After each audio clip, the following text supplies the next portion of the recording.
सकाळचा डब्याचा गडबड चाललेला आहे आणि मी इकडे चपात्या करायला लागलो आहे. भाजी करून ठेवलेलं आहे डब्यासाठी. आज दोडक्याची भाजी केलेलं आहे आणि इकडे चहा पण ठेवलं आहे. आणि आशिष क्लासवरनं आला आहे आणि त्याला चहा चपात द्यायला लागलो आहे. आता 9:30 वाजलेला आहे. Hi hello good morning. माझ्या नवीन मराठी ब्लॉगमध्ये स्वागत. आणि आज आहे मंगळवार आणि आता सकाळचं 10 वाजलेलं आहे आणि सकाळी पोरांचा डबा त्यानं आवरलेला आहे. पोरं गेलेत आता शाळेला आणि आता डबा झालेला आहे आणि आता स्वयंपाक करायचा आहे दुपारचा. पोरं आता गेलेत सगळे शाळेला आणि इकडं बाकीचं काम ताई धुणं त्यानं आवरा लागल्यात. सकाळचा नाश्ता पोरांचा डबा त्यानं आवरलेला आहे आणि इकडं बघा कांद्याची पात आहे. आता भाजी करायचं आहे, हे निवडून भाजी करायचं आहे आणि वांग्याची आमटी त्यानं करायचं आहे. गॅसवर दूध ठेवलेलं आहे. तर ही भाजी निवडून घेतो. स्वयंपाक सगळं आवरलेलं आहे आणि इकडं सगळे जेवायला बसलेलं आहे आणि आमच्या ताई आलेल्या आहेत सांगलीतनं. म्हणजे आमच्या चुलत ताई आहेत. आमच्या सासूची बहिणीची, आमच्या सासू त्यांची बहिणीची मुलगी आहे. दुपारी पाहुणे आले होते आणि पाहुणे येऊन त्याने जेवून गेले आणि आता मी संध्याकाळी व्हिडिओला सुरुवात केलेलं आहे. आणि आता संध्याकाळी स्वयंपाकमध्ये मी हरभऱ्याची भाजी करणार आहे आणि ते कसं करतो तुम्हाला दाखवणार आहे आज. तर बघा हरभऱ्याची भाजी आहे आणि आता हे भाजी करतो.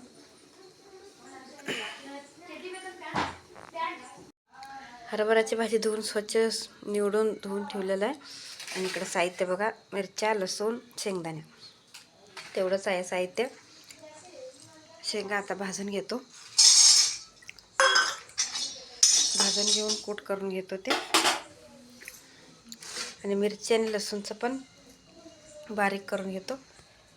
शेंगदाणा भाजून घेतलेला आहे आणि आता हे बारीक करून घेतो.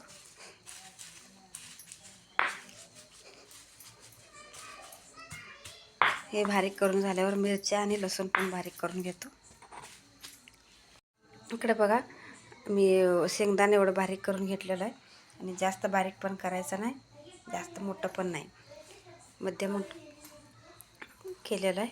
आणि आता हे वाटीमध्ये काढून घेतो. आणि दुपारी मी स्वयंपाक करत होते. मग तेव्हा अचानकच आमच्या ताई आल्या. म्हणजे आमच्या सासू आहे का नाही त्यांची बहिणीची मुलगी सांगलीत असते. त्याने आल्यावर मग स्वयंपाक केला, सगळ्यांचं जेवण झालं आणि दुपारी 4 वाजता त्याने गेल्यात. मग 4 वाजता 4चं काम सगळं आवरून आणि परत 7 वाजता सुरू केलेलं आहे व्हिडिओला. मिरच्या आणि लसूण एवढं घेतलेलं आहे आणि भाजी जरा तिखट झालं तर चांगलं लागतं आहे. मग मी एवढं मिरच्या आणि एवढं लसूण आणि शेंगदाण्याचं कूट घेतलेलं आहे आणि आता हे पण मीठ घालून बारीक करून घेतो. मीठ टाकून बारीक केल्यावर लवकर बारीक होतं, त्यामुळं मीठ टाकायचं. आता हे बारीक करून घेतो मी. मिरच्या एवढं बारीक करून घेतलेलं आहे, लसूण आणि मिरच्या. आणि इकडे तेल गरम झालेलं आहे. तेलात हे भाजून घेतो.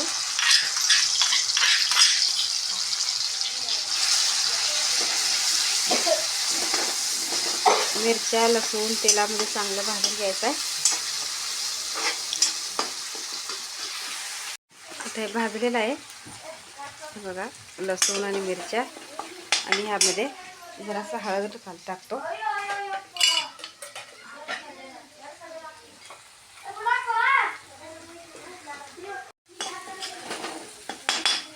आता ह्यामध्ये भाजी टाकतो.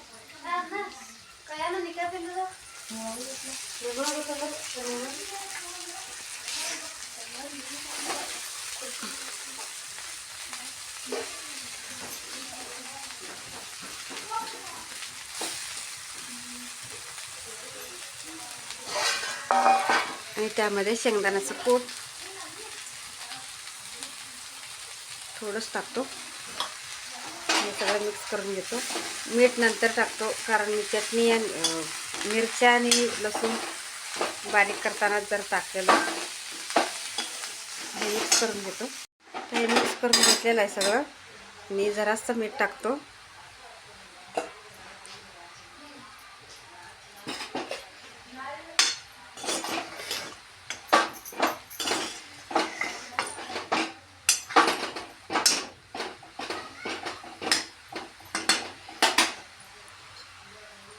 आणि त्यात पाणी थोडंसं टाकतो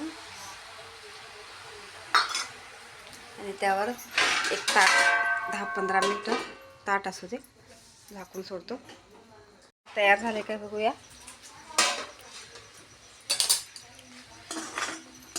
भाजी आता झालेला आहे. हरभऱ्याची भाजी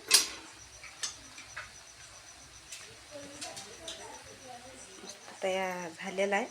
झणझणीत मिरच्या, शेंगदाण्याचा कूट आणि चुलीवरची भाकरी बरोबर मस्त लागते. आणि इकडं डाळीची आमटी पण केलेलं आहे. अशीच बसलाय जेवायला. स्वयंपाक आता झालेला आहे, होत आलेला आहे. अजून 4 भाकरी करायचा आहे, मग स्वयंपाक झाला. आणि अजून बाकीचे पोरं अभ्यास करायला लागल्यात. त्यांचं पण झालेलं आहे. आता त्यांचं बी जेवण, आता त्यांना पण जेवायला वाढून देतो. आता हे गॅस बंद करतो मी. चुलीवरची भाकरी आणि गरम गरम हरभऱ्याची भाजी तयार झालेला आहे. हरभऱ्याची भाजी तुम्ही पण असं ट्राय करून बघा, मस्त लागतंय. आणि मी आता व्हिडिओ इथेच थांबवतो. प्लीज व्हिडिओला लाईक करा, शेअर करा आणि सबस्क्राईब करा.